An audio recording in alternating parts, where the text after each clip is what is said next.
चलिए आज हम स्टार्ट करेंगे अपना एवरेज का बेसिक लेवल पार्ट नंबर 1।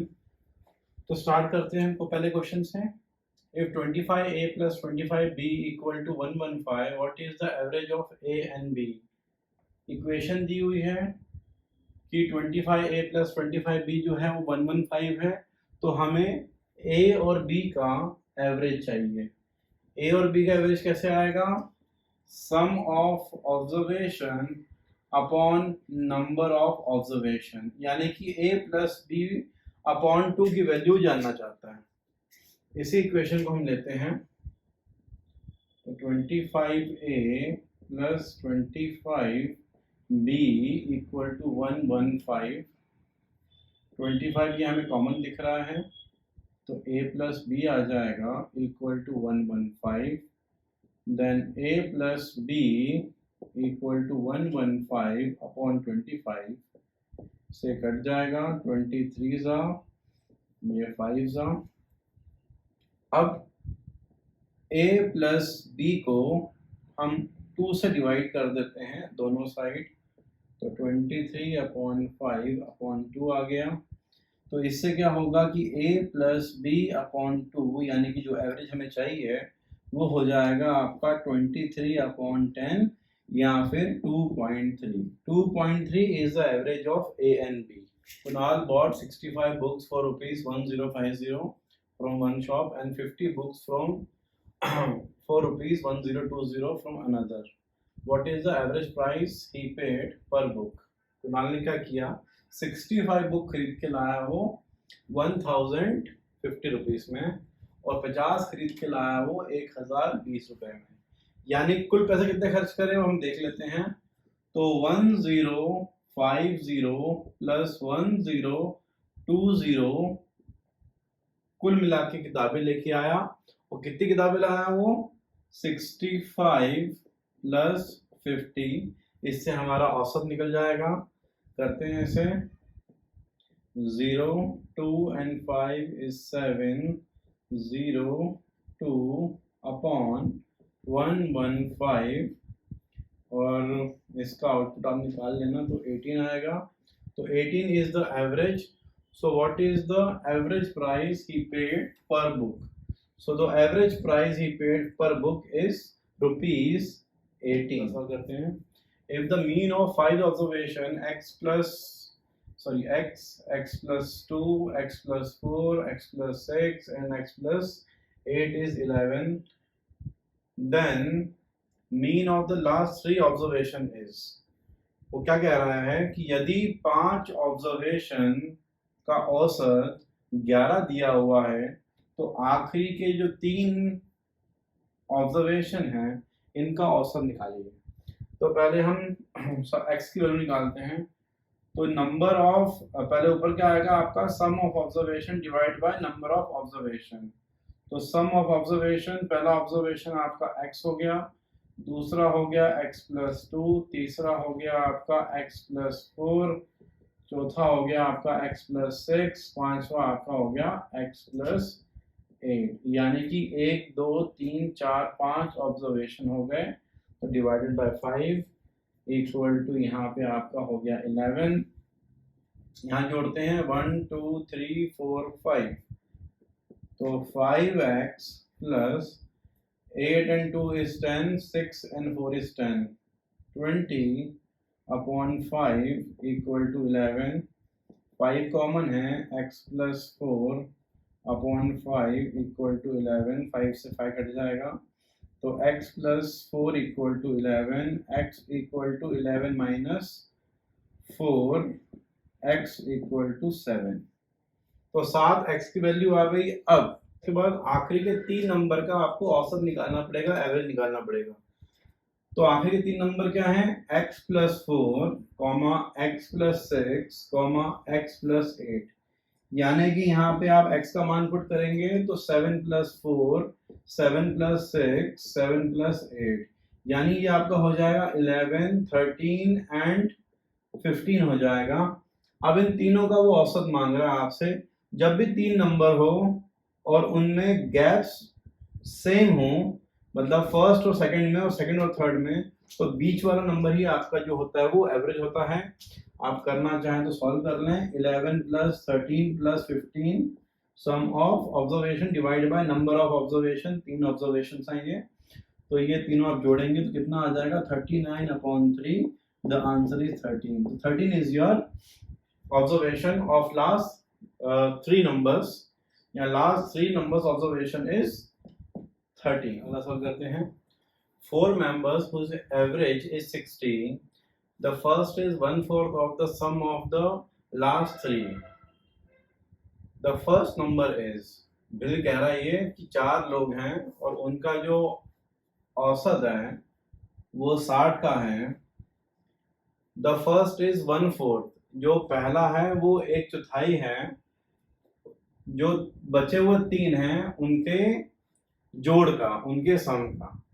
तो इस सवाल करने के लिए क्या करते हैं हम लोग, let the sum of last 3 numbers be x. तो इससे क्या होगा, पहला नंबर x/4 हो जाएगा। ये लाइन पढ़िए आप कि जो पहला नंबर है वो 1/4 है सम ऑफ द लास्ट 3 नंबर। तो इसका मतलब क्या हो जाएगा, यदि तीनों का जोड़, कोई 3 नंबर होंगे a + b + c, तीनों का जोड़ यदि x है तो पहला जो नंबर है वो x/4 बन जाएगा। अब निकालते हैं इनका हम एवरेज। तो x/4 ये पहला नंबर का जोड़, ये तीनों का जोड़, सम ऑफ ऑब्जर्वेशन डिवाइडेड बाय कितने नंबर हैं, ये 4 नंबर हैं, इज 60। इनका जो औसत है वो 60 दिया हुआ है। सॉल्व करते हैं इसको। 4 आ जाएगा x + 4x अपॉन 4, ये बड़ा वाला अपॉन है, इक्वल टू 60।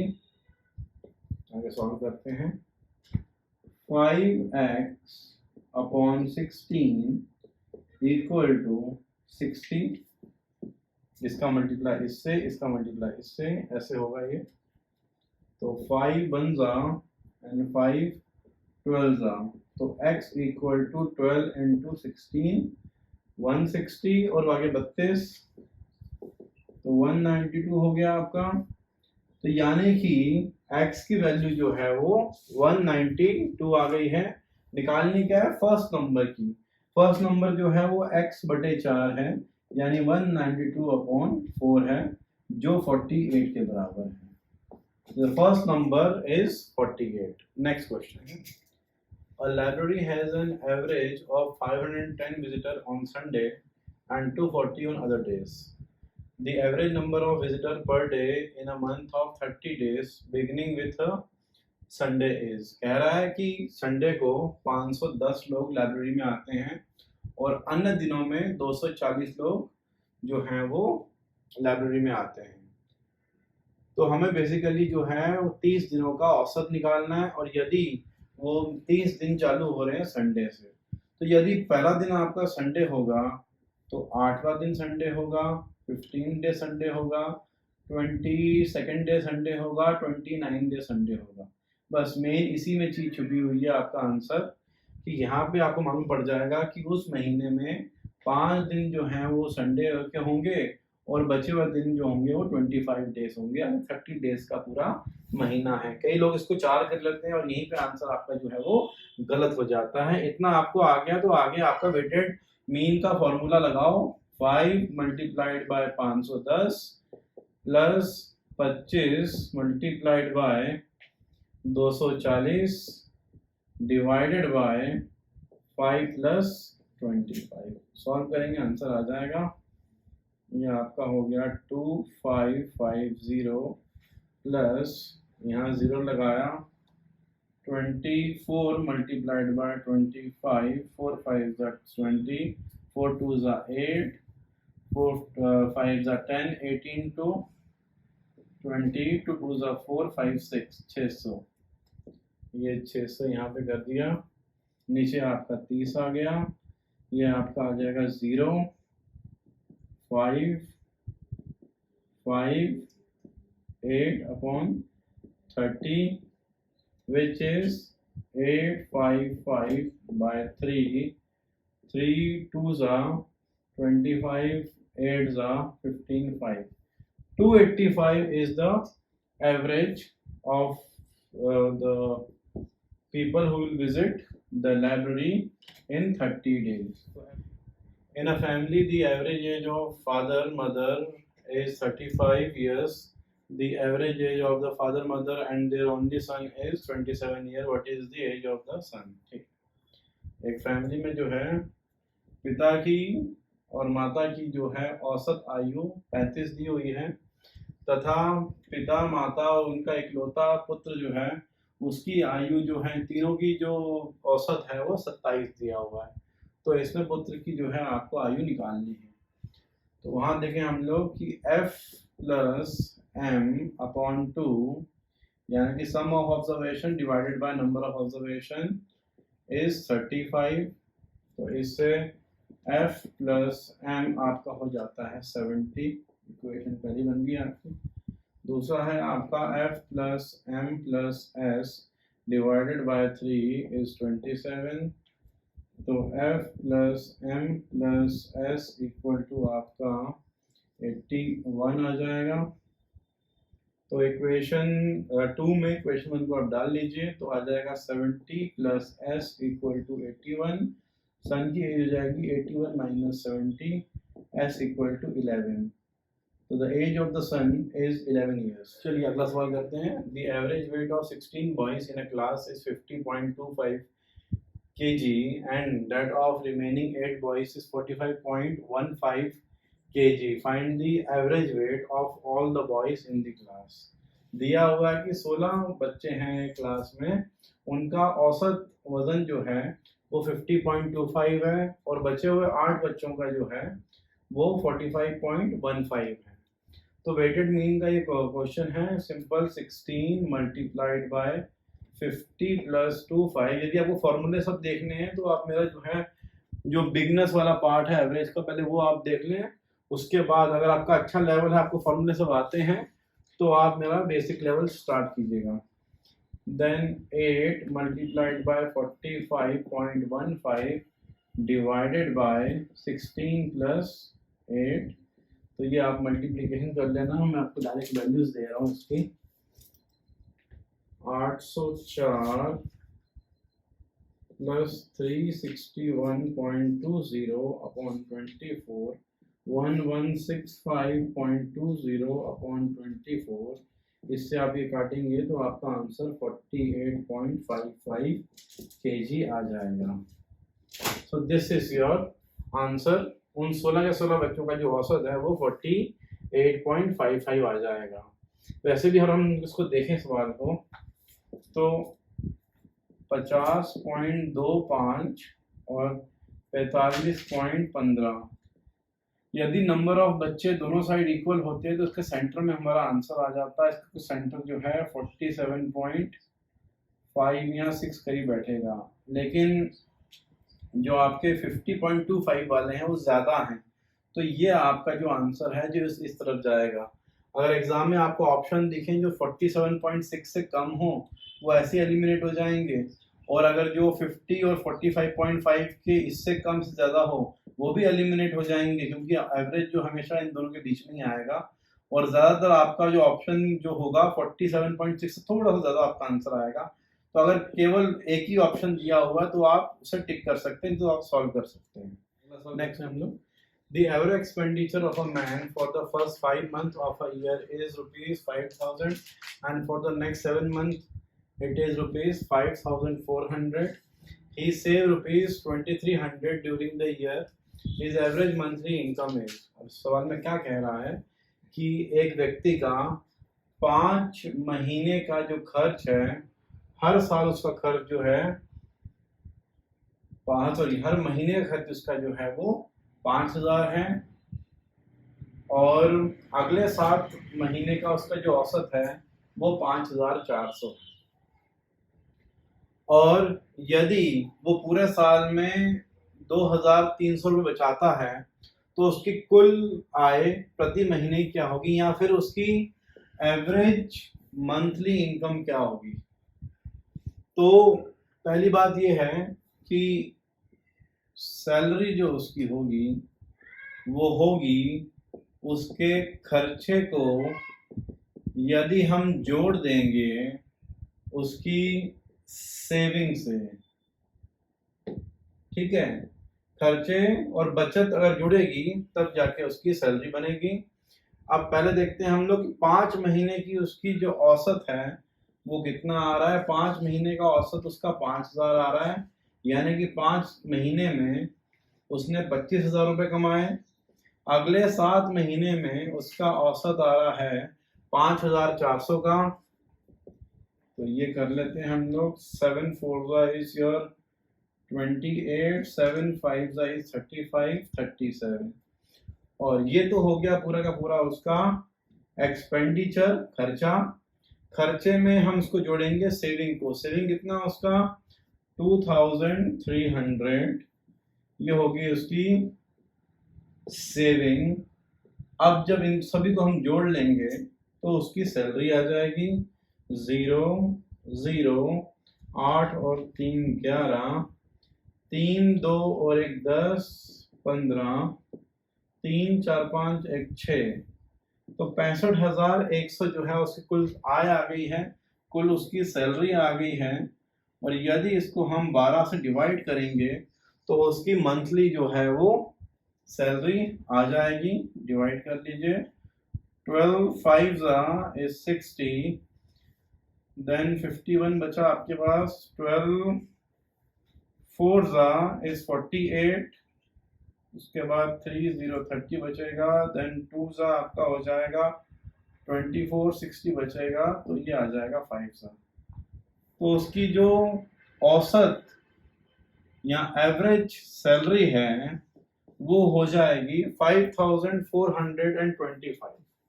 यही हमारा आंसर है। A school have 4 section of chemistry in class 10th having 40, 35, 45 and 42 students.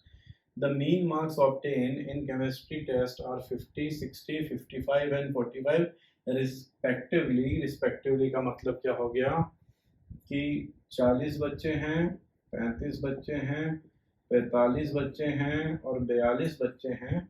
Sections में 4 सेक्शन हैं। तो रिस्पेक्टिव का मतलब हो गया ये आपके आगे स्टूडेंट्स और ये आपके आ गए मार्क्स। तो 40 वालों को मिले हैं 50 औसत नंबर।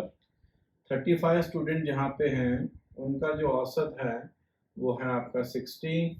देन 45 वाले जो हैं उनका औसत जो है आपका 55 है, और जो आपके 42 वाले हैं उनका औसत जो है वो 45 का है। Determine overall average of marks पर स्टूडेंट। तो ये क्वेश्चन जो है वो सिंपल क्वेश्चन है, आपका वेटेड मीन वाला है। तो 40 into 50 plus 35 into 60 plus 45 into 55 plus 42 into 45 divided by number of student 40 plus 35 plus 45 plus 42। इसे आप सॉल्व कर देना, मैं आपको डायरेक्ट आंसर्स दे रहा हूँ। ये आएगा आपका 2000 plus 2100 plus 2475 plus 1890 divided by 162। तो ये पूरा आपका हो जाएगा, यहाँ लिख देता हूँ आपको मैं, 8465 डिवाइडेड बाय 162 जो आ जाएगा 52.25। दिस इज द एवरेज जो हमें रिक्वायर्ड था। चलिए अगला सवाल करते हैं।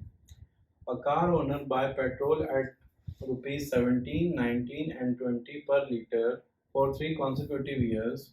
Compute the average cost per liter if he spend rupees 6460 per year.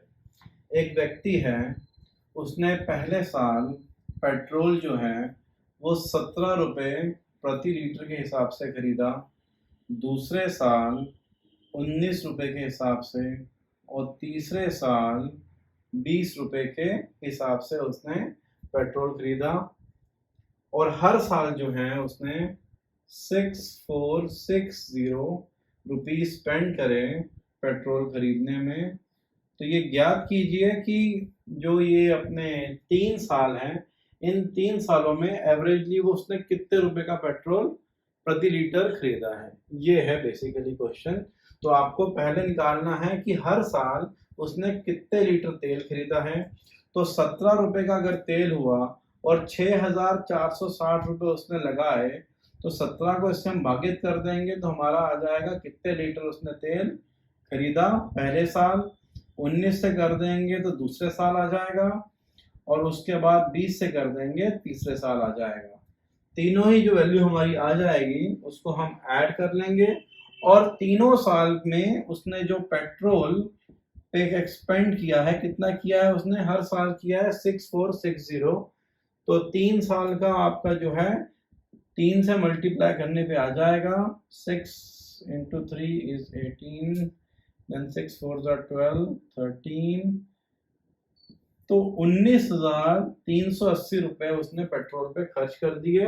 और कितना लीटर आया वो आप इन तीनों को डिवाइड करके, यहाँ वैल्यू आ जाएगी, उनको आप ऐड कर देंगे और इसको आप इसे डिवाइड कर देंगे। वैल्यू में डायरेक्टली निकाल के आपको बता देता हूँ। ये 380 आएगा, ये 340 आएगा, ये 323 आएगा, और इन सब का जोड़ जो आएगा वो आएगा 1043। So you have to divide 19380 with 1043 and the answer is 18.58। यानी कि प्रति लीटर जो औसत है उसे खर्च करना पड़ा 18 rupees 58 paise। 6% went to a hotel for taking their meal.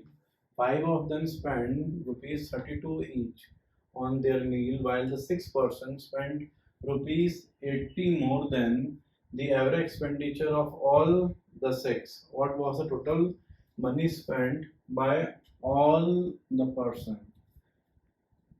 बोल रहा 6 लोग खाना खाने गए, जिसमें से 5 लोगों ने 32 रुपए खर्चे अपने खाने में, और जो छठा व्यक्ति है उसने 6 के औसत से, तो let the average of 6 person be x. तो उसने क्या किया, 80 रुपए ज्यादा खर्चे औसत से, यानी उसका खर्चा कितना हो गया। तो ये जो व्यक्ति है, छठा व्यक्ति है, 6 पर्सन है, इसका जो खर्चा हो गया वो हो गया 80 प्लस एक्स। तो ये पूछ रहा है कुल मिला के 6 ने कितने रुपए खर्च किए। हम निकालते हैं इस क्वेश्चन के आंसर को। तो पहला व्यक्ति जो है, यहाँ शुरू के 5 व्यक्ति हैं, 5 into 32 इतना उन्होंने जो है वो खर्चा किया। छठे व्यक्ति ने x प्लस 80 का खर्चा किया। कितने लोग हैं, 6 डिवाइडेड बाय 6 इक्वल टू औसत कितना है इनका, x। अब इसे सॉल्व करेंगे तो x का आपका मान आ जाएगा 32 into 5 कर लेते हैं, 160 plus x plus 80 upon 6 equal to आपका x। ये वहां चले जाएगा तो यहाँ हो जाएगा आपका 240 plus x equal to 6x। तो 240 equal to 6x minus x, 240 equal to 5x। तो इससे कट जाएगा 5 4s 5 8s। तो जो आपका x है, यानी कि जो औसत है, average of the 6 person is 48 आ गया आपका। आप पूछा है कुल मिला के उन्होंने कितने पैसे खर्च करे हैं, तो एवरेज को आप 6 से मल्टीप्लाई करेंगे, आपका आंसर आ जाएगा 6 8 is 48, 6 4 24 and 4 28। तो कुल मिला के इन्होंने 288 रुपीज जो है खर्च करे हैं वहाँ होटल में जाके। चलिए अगला सवाल करते हैं। The average age of A and B is 20 years. If A is replaced by C, the average age becomes 19 years and if B is replaced by C, the average age become 21 years. Find the age of A, B, C. Basically क्या कह रहा है इस सवाल में कि A और B की जो है कुछ औसत दी हुई है, फिर B और C की कुछ औसत दी हुई है, फिर C और A की कुछ औसत दी हुई है आपको। अब तीनों की जो है आपको औसत दी हुई है तो इक्वेशन बन जाएंगी। देख लेते हैं हम लोग इक्वेशन हमारी। तो A प्लस B दिया हुआ पहले में अपॉन 2 इक्वल टू 20। दूसरी वाली स्टेटमेंट में क्या कहता है, A is replace by C, A की जगह C आ गया, तो C plus B upon 2 equal to 19 आपको औसत दिया है, एवरेज दिया हुआ है। Then B is replace by C, यानी कि A plus C upon 2 equal to दिया हुआ है आपको 21। इससे आपकी जो है तीन इक्वेशन बन जाती हैं। वो इक्वेशन है आपकी A plus B equal to 40 हो गया, then B plus C equal to आपका 38 हो गया, और C प्लस A आपका जो है वो हो गया आपका 42। तो 1, 2 और 3 आपकी तीन इक्वेशन आ गई है। अब यहाँ दिख रहा है आपको, अगर 1 और 2 को हम जोड़ दें तो A दो बार B आ जाएगा, C आ जाएगा, और यदि हम C और A को माइनस करना है तो हम थर्ड इक्वेशन को माइनस कर सकते हैं इसमें से। तो क्या आ जाएगा, A plus B plus B plus C plus bracket में minus C plus A equal to 40 plus 38 minus 42। A plus B plus B plus C minus A equal to 38 में से जो है आपका 42 गया तो -4 आ जाएगा, ये 36 आ जाएगा, C से C कट जाएगा, A से A कट जाएगा, तो 2B की वैल्यू 36 आ जाएगी, यानी कि B की वैल्यू आपकी 36/2, B जो है आपका वो आपका 18 आ जाएगा। तो हमको एक की वैल्यू मिल गई। अब कोई भी इक्वेशन में हम उसे पुट करेंगे तो दोनों की वैल्यू हमको आ जाएगी। तो पहले इक्वेशन में A plus B equal to 40 put करते हैं हम लोग, तो A plus 18 equal to 40, A की वैल्यू आपकी आ गई 40 माइनस 18, तो A आपका हो गया 22। देन C की निकालनी है तो सेकंड में डाल देते हैं, B plus C equal to 38 है आपका, तो B की वैल्यू है अपनी 18 प्लस C इक्वल टू 38, तो C equal to 38 minus 18, C equal to 20। तो A B C की जो वैल्यू है आपकी वो आ गई है आपकी, A की वैल्यू आ गई आपकी 22, B की वैल्यू आ गई आपकी 18, और C की वैल्यू आपकी आ गई है 20। चलिए अगला सवाल करते हैं। The ratio of the ages of father and the daughter at present is 3:1. 4 years ago, the ratio was 4:1. The average of a father and daughter 2 years hence will be. कह रहा है कि फादर और डॉटर की जो present as का ratio है वो 3:1 है। 4 साल पहले ये औसत 4:1 था। The average age of father and daughter, 2 साल बाद उनकी जो औसत आयु है वो कितनी होगी। बेसिकली ये क्वेश्चन जो है वो प्रॉब्लम ऑन एजेस का है, उसका मैं अलग से वीडियो बनाऊंगा, पर ये सवाल हम सॉल्व करके देखते हैं कैसे होता है। तो प्रेजेंट में हम सोच लेते हैं कि प्रेजेंट फादर की एज F है और प्रेजेंट में डॉटर की एज जो है वो D है। तो पहली चीज हमें क्या दी गई है, ये दिया गया है कि F इक्वल टू 3D, ये पहली इक्वेशन दी हुई है यहाँ पे। दूसरा हमें क्या बताया गया है कि F 4 साल पहले, तो दोनों में ही हम 4 साल माइनस करने पड़ेंगे हमको, और क्या रेशो था 4:1, तो 4 का मल्टीप्लाई यहाँ होता है। जब चैप्टर पढ़ाऊंगा तो क्यों होता समझा दूंगा आपको। F minus 4 equal to 4D minus 16, F minus 4D equal to minus 16 plus 4, F minus 4D equal to minus 12। ये आपकी जो है इक्वेशन नंबर 2 बन गई है। इसमें आप f की डाल सकते हैं वैल्यू, तो f minus 4d is your minus 12, 3d minus 4d is your minus 12, minus d equal to minus 12, plus कर देंगे। तो डॉटर की प्रेजेंट एज आपकी 12 आ गई है, और कोई भी आप इक्वेशन में डालेंगे तो आपके फादर की एज भी आ जाएगी इसमें।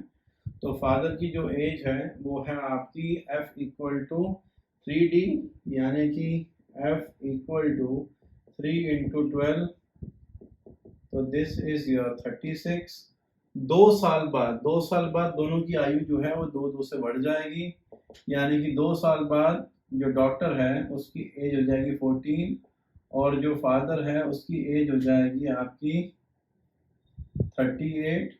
तो 14 plus 38 upon 2 which is 52 upon 2, ये आपका आंसर 26 आ गया। तो ये this is the average of father and daughter.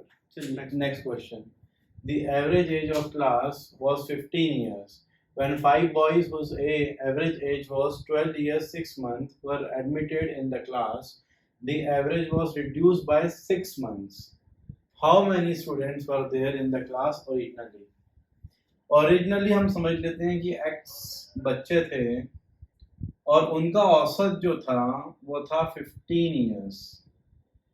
5 बच्चे बाद में आए, इनका औसत है 12.5 साल, और यदि ये बच्चे नए बच्चे पुराने बच्चों में जोड़ दिए जाएं तो इनका औसत जो है वो गिर के रह जाता है 14.5 ईयर्स। ये बेसिकली चीज आपको समझनी चाहिए सवाल देख के। तो यदि इन बच्चों का औसत 15 होता तो x प्लस 5 का जो एवरेज है वो 15 ही रहता। समझे इस तरह से इसको, यदि 5 मल्टीप्लाइड बाय 15 रहता इनका एवरेज एज, तो कुल मिला के जो है इनकी एज होती 75, लेकिन इनकी एवरेज एज है 12.5। तो 12 इंटू 5 इज योर 60, 60 और 2.5 62.5, यानी कि इन बच्चों के आने के कारण जो है वो 12.5 साल कुल मिला के जो है वो एज कम हुई है, सम ऑफ द एजेस कम हुई है। तो 12.5 कुल एजेस कम हुई है और हर बच्चे की 0.5 कम हुई है। तो 12.5 को हम 0.5 से अगर काटते हैं तो कितना बनता है ये आएगा 25, यानी कुल बच्चे 25 हैं। तो x plus 5 equal to 25, x equal to 25 minus 5, x equal to 20, यानी कि ओरिजिनली वहां पे 20 बच्चे थे और ये 5 जब बच्चे आए तो 25 बच्चे हो गए और एवरेज जो है वो ड्रॉप